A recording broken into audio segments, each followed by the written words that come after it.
अस्सलाम वालेकुम दोस्तों, अपनी नेक्स्ट वीडियो के साथ आपको वेलकम करता हूं अपने इस चैनल में। उम्मीद सब खैरियत से होंगे। तो चलते हैं आज की अपनी अहम न्यूज इन्फॉर्मेशन की जानब। सबसे पहले दोस्तों बात करेंगे स्पेन इमिग्रेंट्स, फैमिली वीजा और वर्क परमिट होल्डर्स के लिए जो वर्क परमिट पे आना चाहते हैं स्पेन में, उनके लिए जो है वो एक बुरी खबर है।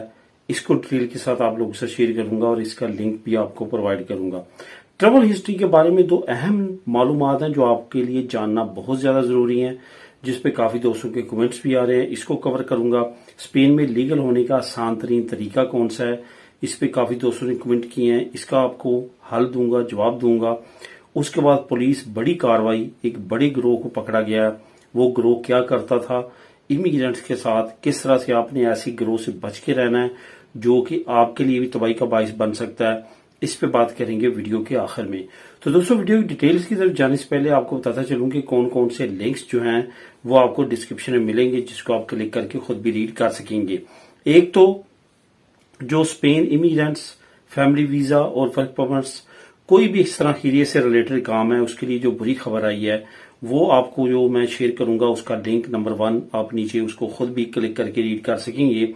उसके बाद पुलिस की जो बड़ी कार्रवाई, एक बड़ी ग्रुप को पकड़ा गया है, लिंक नंबर 2 में, उसको आप क्लिक करके खुद रीड कर सकेंगे। इन दोनों लिंक्स को आप खुद जो है वो क्लिक करके रीड कर सकेंगे और आपको नीचे डिस्क्रिप्शन में ये दोनों लिंक्स मिल जाएंगे। इसके साथ साथ तमाम दोस्तों से गुजारिश है, लाजमी तौर पे वीडियो को लाइक किया करें और जिन्होंने अभी तक चैनल को सब्सक्राइब नहीं किया, लाजमी तौर पे चैनल को सब्सक्राइब करें। तो दोस्तों बात करते हैं Spain immigrants, family visa, work permits, इससे रिलेटेड और भी इस तरह खैरिया से जो भी आप काम करवाना चाहते हैं या करवा रहे हैं, उससे रिलेटेड आपको एक चीज का लाजमी तौर पे जहन में ख्याल रखना है। मुझे इस चैनल पे सबसे ज्यादा जो कमेंट रिसीव होते हैं वो 2-3 कैटेगरीज के हैं। नंबर 1, हमने स्पेन में फलां शहर में फैमिली वीजा जो है वो इस तरह एरिया में जमा करवाया है, फैमिली वीजे की फाइल। कुछ दोस्त जो हैं वो कहते हैं हमने वर्क परमिट जमा करवाया है। कुछ दोस्त अक्सर एरिया में अपने रिन्यूएशन के लिए है। कुछ दोस्तों ने अराइवल्स के पेपर जमा करवाए हैं लीगल होने के लिए। तो यही कमेंट करते हैं कि इतने माह गुजर चुके हैं, इतना टाइम पीरियड गुजर चुका है, कोई जवाब नहीं आ रहा, कितने अरसे बाद हमारा तासा पेमेंट करने का टाइम आएगा, कितने अरसे बाद हमारी फाइल पास होगी। इस तरह के मुख्तलिफ कमेंट्स आते हैं और इसी तरह के एम्बेसी से रिलेटेड भी आते हैं। अब आज जो मैं बात करूंगा अक्सर खीरिया का, जो नीचे आपको लिंक भी प्रोवाइड किया है, अक्सर खीरिया ने ताज़ा तरीन अपडेट शेयर की है। उन्होंने कहा कि पिछले साल की निस्बत जो पहले 6 महीने अब तक जो गुजर चुके हैं, उसका अगर हम कंपैरिजन करें 2025 के 6 महीनों के साथ, तो 5.5% जो है वो फाइलें ज्यादा लोगों की जमा हुई हैं और जो हमारी लेबर है वो कम है। मतलब कि वोल्गा भी चल रहा है, इतने ज्यादा लोग भी काम नहीं कर रहे और जो लोग काम कर रहे हैं वो भी कम है। असल में इस तरह एरिया में मजीद बर्डन डाला गया है। मुख्तलिफ जो कैटेगरीज थी वो भी एक तरह एरिया को अब भुगतना पड़ रही है। जैसे पहले आप एम्बेसी से डायरेक्ट अपने वीजे जमा करवा सकते थे, ले सकते थे। अब नए कानून के मुताबिक अब अक्सर एरिया में यहाँ पे आपने जमा करवाने हैं और वहां से आपका तमाम सिलसिला कार जो है वो आगे चलना है। तो इस तरह से इन पे इजाफी बर्डन भी डाला गया है। मतलब यह है कि इमिग्रेंट से रिलेटेड, फैमिली वीजा से रिलेटेड, वर्क परमिट अगर आप जमा करवा चुके हैं या जमा करवाना चाहते हैं तो ये बात जहन में रखें, उस हिसाब से अपने टाइम टेबल को मैनेज करें कि ये टाइम आपको डबल भी लग सकता है। क्योंकि इस तरह एरिया ने कहना शुरू कर दिया है कि उनके पास बहुत ज्यादा जो है वो काम है और इतना काम जो है वो आसानी के साथ वो नहीं निपटा सकते या बर वक्त नहीं निपटा सकते। हुकूमत को उनका ये कहना है कि मजीद वर्कर्स प्रोवाइड किए जाएं, लेकिन हुकूमत की तरफ से मजीद वर्कर अभी प्रोवाइड उनको नहीं किए जा रहे। इस वजह से ये बुरी खबर है कि इमिग्रेंट से रिलेटेड जितने मामलात हैं वो अब मजीद देरी उसमें लग सकती है। आपने जहनी तौर पर ख्याल रखना है, ये नहीं सोचना कि मेरी फाइल में कोई मसला है या मेरा केस ही पास नहीं होना या इस तरह के ख्यालात नहीं लेके आने। मजीद आप नीचे पढ़ सकते हैं, पिछले साल 6 लाख, इस साल जो है 6,48,000 कुछ फाइलें जमा हुई हैं। सेम इसी टाइम पीरियड में पिछले साल 6,14,000 कुछ फाइलें जमा हुई थी। 5.5% जो है वो ज्यादा फाइलें जमा हुई हैं। इसकी वजह से इस तरह एरिया केसेस को मजीद जो है वो डिले कर रही है, क्योंकि उनके पास इतने ज्यादा वर्कर नहीं है कि वो इसको बर वक्त निपटा सकें। अब दोस्तों बात करते हैं ट्रैवल हिस्ट्री की। ट्रैवल हिस्ट्री के बारे में रिसेंटली कुछ कमेंट आए दोस्तों के कि ट्रैवल हिस्ट्री क्यों मांगी जाती है। कुछ मुख्तलिफ कमेंट्स के नीचे मैंने उनको जवाब दिए। मैंने एक दो वीडियो में भी कवर किया कि ट्रैवल हिस्ट्री क्यों मांगी जाती है, जिसकी वजह से मैं ये कहता हूं कि कभी भी ऑनलाइन आपने शादी अब नहीं करनी। आपका अगर मैरिज सर्टिफिकेट ऑनलाइन शादी वाला बन जाता है तो इट्स मीन कि आपकी ट्रैवल हिस्ट्री नहीं है। ट्रैवल हिस्ट्री नहीं होगी तो आपकी शादी को डायरेक्ट एम्बेसी फेक समझेगी और आपका वीजा नहीं लगेगा। असल में ट्रैवल हिस्ट्री का माजरा क्या है और कौन सी दो चीजें जो हैं उस पर बहुत ज्यादा एम्बेसी फोकस करती है, जिसकी बहुत सारी फैमिलीज को और बहुत सारे लोगों को समझ नहीं आती। ऑनलाइन शादी करेंगे, खामद या हस्बैंड जो है या वाइफ जो हस्बैंड को बुलाना चाहती है, अगर वो स्पेन में है उसकी वीजे पे एंट्री की और एग्जिट की नहीं लगेगी। FIA की निकलवाएंगे, वहां पे भी आपकी एंट्री नहीं होगी। और एम्बेसी यही चीज चेक करना चाहती है कि जब आपकी शादी हुई है क्या आप स्पेन से यहां आए थे।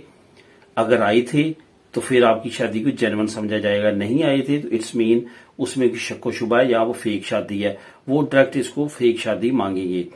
दूसरी बात, जब बच्चे की बर्थ होती है उसकी डेट के पिछले 8 से 9 महीने 9.5 महीने की वालद की जो है वो एंट्री देखी जाती है। अगर वालदा अपने खामद को बुलवाना चाहती है पाकिस्तान से तो फिर भी वो एंट्री देखी जाती है। खामद तो आ नहीं सकता स्पेन में, तो जाहिरा वाइफ ही गई होगी पाकिस्तान में।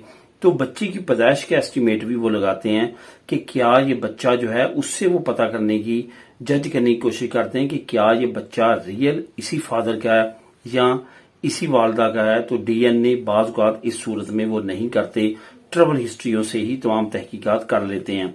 ये चीज जहन में रखें कि ये जो दो मालूमात हैं ये उन्होंने बहुत सिक्योरली जानना होती हैं, तभी आपकी फाइल को आगे लेके चलते हैं। उम्मीद है ये फाइल जो मैंने आपको मालूमातें दी हैं इससे आपको ये अंदाजा हो चुका होगा कि ट्रैवल हिस्ट्री जो है वो काफी ज्यादा अहमियत की हामिल है। इस वजह से आपने अपने पासपोर्ट जाया नहीं करने, जिनके हो चुके हैं उनको FIA से ट्रैवल हिस्ट्री लाजमी तौर पर निकलवा के अपनी फाइल के साथ ही सबमिट करवा देनी चाहिए। अब दोस्तों बात करते हैं स्पेन में लीगल होने का आसान तरीन तरीका कौन सा है, जिसके बारे में काफी दोस्तों के कमेंट्स भी आए हैं। आसान तरीन तरीका जो दोस्तों है उसका मैं आपको बताता चलूं कि पहली जो रेजिडेंसी है वो तो आसान तरीन तरीके से अरागो फार्मेसियोन से ही आपको मिलती है। उसमें ना तो कॉन्ट्रैक्ट की जरूरत होती है, ना ही आपको की लंबे चौड़े रिक्वायरमेंट्स पूरी करने की जरूरत होती है। वो अमूमन तौर पे जो है वो 99% पास हो जाती है और आपको पहला कार्ड मिल जाता है। लेकिन अगर बाद में ये देखा जाए रिनिवासियोन में अगर आपने अकलमंदी से काम ना लिया, जल्दबाजी में कुछ ऐसी एक्टिविटीज की, तो ये आपके लिए मुश्किल तरीन भी हो सकती है और आपके लिए प्रॉब्लम भी क्रिएट कर सकती है। कोर्स को सिलेक्ट करने के लिए, उसके बाद इसके से रिलेटेड जॉब तलाश करने के लिए, उससे रिलेटेड कॉन्ट्रैक्ट लेने के लिए, तभी आपकी 1 साल की रेजिडेंसी आगे 4 साल में कन्वर्ट रिनिवासियोन होगी। तो एक तरह से देखा जाए तो ये काफी आसान तरीन है अरागो फार्मेसियोन लीगल होने के लिए स्पेन में। अगर कंपेयर किया जाए दूसरों जो रिनिवासियोन में है तो ये फिर मुश्किल तरीन रेजिडेंसी है। इस वजह से ये अब आप पे है कि ये आप पहला स्टेप इजी लेना चाहते हैं या दूसरा स्टेप जो है वो मुश्किल तरीन उससे के साथ निपटना चाहते हैं। तो दोस्तों बात करते हैं पुलिस की एक बड़ी कार्रवाई की। एक बड़ा गिरोह पकड़ा गया है।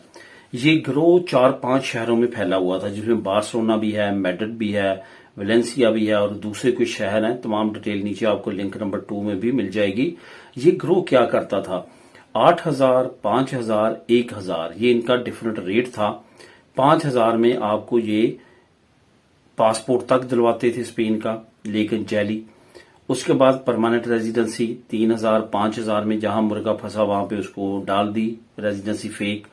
और उसके बाद जो है अजील वगैरह इंटरनेशनल प्रोटेक्शन लॉ में जो आता है असाइलम अजील, उसकी जो जैली रेजिडेंसी और कार्ड वगैरह 1,000 यूरो में वो बनवा दिए और उनको कहा कि ये ओरिजिनल है और वो आप चेक भी नहीं करवा सकते, करवाएंगे अगर फेक हुए तो वही पकड़े जाएंगे। तो इस वजह से उनका काम चलता रहा। काफी बड़ा गिरोह था, काफी बड़ी तादाद में उनसे रकम पकड़ी गई है और काफी बड़े छापे मारे गए हैं इस गिरोह को पकड़ने के लिए। और इसको बाकायदा तौर पे सोशल मीडिया पे और मुख्तलिफ जो है वो न्यूज़पेपर ने कवर किया है। इसकी डिटेल नीचे आपको लिंक नंबर 2 में मिल जाएगी। आप खुद भी चाहेंगे तो उसको क्लिक करके वहां पे तमाम डिटेल पढ़ सकते हैं। मकसद ये है ऐसे गिरोहों के हत्थे ना चढ़ें, जैली फेक काम ना करवाएं। ऐसे गिरोह जब पकड़े जाते हैं तो 10-10 साल 5-5 साल पहले जिन लोगों ने इनसे काम करवाया होता वो भी इनसे पकड़े जाते हैं और ये तमाम मालूमात पुलिस को प्रोवाइड करते हैं। आपकी रकम भी गई, आपका स्टेटस भी गया और आप पे जुर्म भी बना, उसकी आपको सजा भी हो सकती है, जुर्माने भी हो सकते हैं और आपका तमाम का तमाम फ्यूचर तबाह हो गया। मिलेगी नेक्स्ट वीडियो में नई अपडेट्स के साथ। अल्लाह हाफिज।